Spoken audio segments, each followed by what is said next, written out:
From Nebraska's trusted news source, this is Channel 8 News at 10. Looking down a split second is the very definition of distracted driving. Coming up tonight, it's National Bike to Work Week, and we have tips on how to ride responsibly. And he treated us all like family. Plus, many gather to celebrate the life of the owner of a longtime Lincoln staple. And he says the place is flattened, and I just said, are you kidding me? But first, we take you to the damage caused by the many recent tornadoes that touched down in Nebraska. Good evening, everyone, and thank you for joining us. Many are still cleaning up after Friday's tornado outbreak all across the state. At least 14 tornadoes have been confirmed, with 5 of those passing through Dodge and Burt counties alone. Channel 8's Jessica Blum has more from those areas tonight. Jessica? Friday's tornado outbreak brought more tornado warnings across the state than ever seen before in a single day. The National Weather Service out of Omaha issued 33 of those 50 tornado warnings that day, and usually they, on average, issue about 26 per year. So that gives you an idea of how much we've seen so far. We're learning a lot more from the communities of Scribner and Hooper that came together. It's gone, Scott, it's gone. Just in Dodge and Burt counties alone in eastern Nebraska, 5 tornadoes have been confirmed through the area, 3 ranked as an EF2, stripping many people's livelihoods as they came through. At the time one tornado reached its maximum width of about a mile, it swept through 2 families' farmsteads. One had been Scott Langemeyer's dad's land for his entire life. I just remember coming over, and every day I come over in the morning and I just see the farm and I go, makes me happy. It's my pride and joy. The shop's here, our farm, it's our empire. And when you farm, you got to have an empire and a base where you start, and this was it. And I just seen it gone. Just everything our couple of generations have built and worked for gone, and I don't know a minute. A little bit up the road lived Todd and Rian Meyer, who had their farm in the family for generations. Both Todd and his brother Chris work for the Scribner Fire Department, and they lived and breathed everything that went into the farm. It's just hard to see, you know. We've had so many people say that, I can't believe the old hay barn is gone. We had a hay swing up there that everybody's friends and every kid in the neighborhood grew up loving it. But the hay swing wasn't the only thing Chris's brother lost in the tornado. You got a 1,200 head hog finisher up on the barn, that had blown away. The machine shed blew away, all the outbuildings. The old hay barn blew away. There's grain bins don't have roofs, but fortunately the house is repairable. Everybody's okay. With more work to do, both families are still working through the damage, finding pieces along the tree lines that don't belong to their property. One thing both families were thankful for, the working hands from all over that came to help. And the National Weather Service is still surveying a lot of areas across eastern Nebraska, and there will be more information to come soon. Reporting in Hooper, Jessica Blum, Channel 8 News. Thank you very much, Jessica. Yes, just so glad everyone is okay. And Dodge and Burt counties were not alone. 3 EF1 tornadoes were said to have touched down in Stanton County on Friday as well.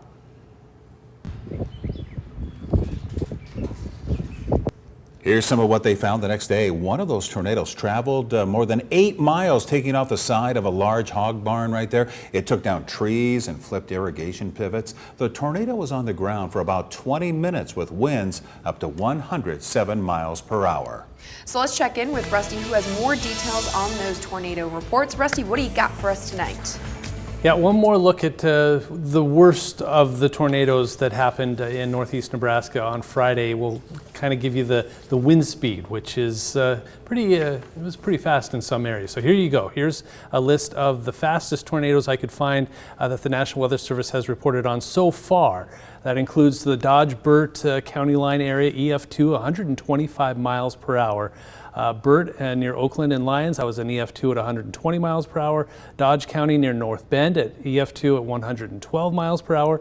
Burt County near Yulee, that was an EF1 at 110 miles per hour. Also at 110 miles per hour was Boone County, and Stanton County had an EF1 at 107 miles per hour. So that's a very very strong couple of tornadoes. We are having 0 of that tonight. Mostly cloudy to partly cloudy skies, starting to see that cloud cover clear off, but it's still pretty foggy and a little cloudy in the Lincoln area. This is a Barry Law cam that's showing maybe a little mist, a little drizzle out there. Otherwise, just cloudy skies, and temperatures have not moved too far all day. 58 degrees in Lincoln, 56 in Yankee Hill Road, 60 at Highway 77 and Agnew Road, 58 at the airport, 54 in Grand Island, even some upper 40s in Sydney at 49 degrees. Not much of a wind. It is light, less than 10 miles per hour across the entire state. Temperature-wise, we try to warm back up into the middle 70s tomorrow with a little more sunshine. So after a very chilly day, we do warm back up, a pretty normal day temperature-wise. So we'll talk more about the warm-up in a few. Sounds good, Rusty. Thank you very much. Today, a celebration of life ceremony was held for the beloved owner of Ramos Pizza here in Lincoln, who recently passed away. Channel 8's Mackenzie Johnson has more on how much he meant to the community. Mackenzie? Rosie's Sports Bar was packed tonight as people showed up to celebrate Jeff Dodge's life and legacy. Dale Bailey, who worked with Jeff for 29 years, says they had great times together. He ran his pizza shop like a small town mom and pop pizza shop, and he treated us all like family. Jeff Dodge, the owner of Ramos Pizza and Buster's Barbecue near 48th and Normal, passed away from natural causes on May 6th. And on Monday, dozens of family and friends gathered to celebrate his life. They shared their favorite stories and talked about what they loved about Jeff. He knew a lot of people, and he was friends with a lot of people. And then this is just the tip of the iceberg of the people he knew. There wasn't too many people that did not like him. Just friends with everybody. Dale says Jeff was involved in the restaurant business, the pizza business, and he was in a band. He loved to play the trumpet and was a part of the UNL marching band when he was in college. Jeff was special to many in the Lincoln community. Dale says when Jeff bought Ramos, they became friends, and Dale worked for him for 29 years. But he says Jeff was more than just a boss, which is why it makes it harder to continue at Ramos without him. How am I feeling today? Sad that I'm missing a very good friend.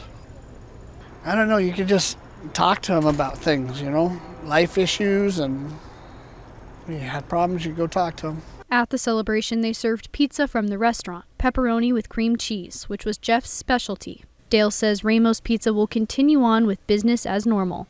He says that's what Jeff would have wanted. He would want Ramos to continue on in the way that he built it up to be. He wouldn't want it to change to anything else. And that's all we're trying to do.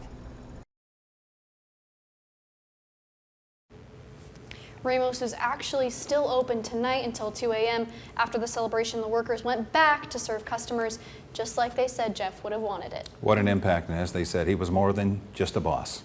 Mackenzie Johnson reporting for us tonight. Thank you.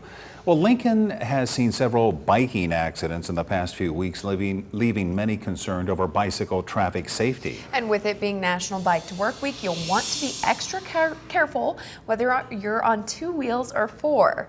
Last week, there were a number of accidents involving cars hitting bicyclists, including a 9-year-old who was hit by an off-duty chief deputy. LPD is still investigating that crash, which happened when the chief deputy looked down to change the radio station. Looking down for a split second is the very definition of distracted driving. And we hear a lot, that child came out of nowhere, or that bike came out of nowhere. And that just does not happen. That people on bikes, children on bikes in neighborhoods do not appear out of nowhere. Bicycle and pedestrian advocates such as Bike Walk Nebraska are encouraging drivers to be more careful in the coming weeks. Today, members of the Nesquite Prayer Camp gathered outside the Lancaster Law and Justice Center. It was to rally and pray for 2 of their members who were arrested earlier this year.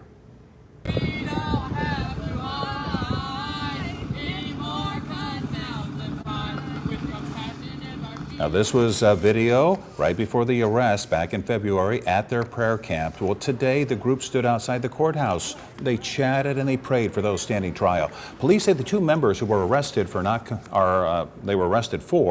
complying and blocking a public road. I hope that what comes from the trial today is that people are able to witness that our legal system is serving the interests of only one party, the developers, and that it's not a legitimate system. It's not representing all of the people. Now, the trial for the two protesters did start today, but there was no decision made this afternoon. The trial is set to continue on June 9th. A special towel drive is underway today for the People City Mission. Something they say they're always in need of. The drive runs until the 26th. They partnered with numerous different organizations and businesses like Don't Panic Labs, the Mill Coffee at Innovation Campus as well. Towels are one of the most important things the mission can receive. We go through a lot of towels, and generally we have to buy them. It costs a lot of money to kind of keep us updated in towels. So a drive like this makes a big difference, especially when we're trying to save on other things like food and things like that. Having to buy a lot of towels is a big help to the People City Mission. The goal is to collect new or gently used towels. To view a list of the drop-off locations, just click on the story on our website, klkntv.com. And when we come back tonight, the answer to the debt ceiling crisis is still being looked into. It comes as President Biden and congressional leaders plan to work toward an answer this week. A gray and chilly day today, but the sun comes back and we warm back up as we head through the next couple of days. We'll take a look at the warmer forecast when we come back.